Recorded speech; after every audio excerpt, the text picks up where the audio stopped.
Bienvenue dans le monde d'Orion, le premier jeu vidéo d'Afrique centrale. Un pari un peu fou qui a vu le jour ici à Yaoundé en avril 2016. Vous avez ici le labo, comme on l'appelle. Donc c'est la salle où tout se fait. Vous avez toute l'équipe créative. C'est dans cette salle en fait que le jeu a pris corps. C'est ici. L'aventure a commencé en 2012, quand des jeunes, dont Dominique, après avoir créé leur propre jeu en amateur, se demandent s'ils ne pourraient pas passer au niveau supérieur. Ils disposaient déjà de dessinateurs et d'informaticiens. Ça a toujours été un rêve depuis l'enfance. Et à mon avis, il suffit de s'accrocher et puis on finit par le faire, c'est tout.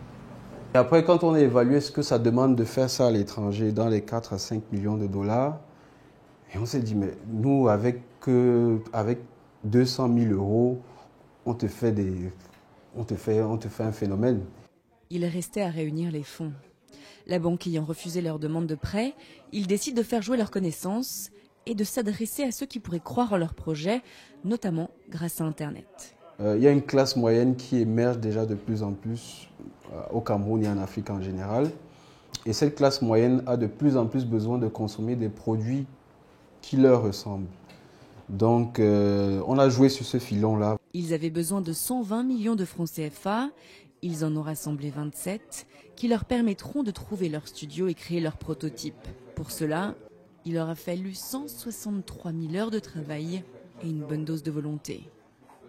Quand on commençait notre projet, c'était entre nous, mais après, ça a suscité tellement d'intérêt à côté. Il y a beaucoup de jeunes qui nous écrivent pour nous encourager, qui s'identifient à nous.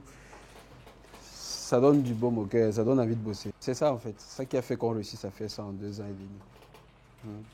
L'histoire d'Orion s'inspire de la culture africaine, tout comme les décors ou les dialogues.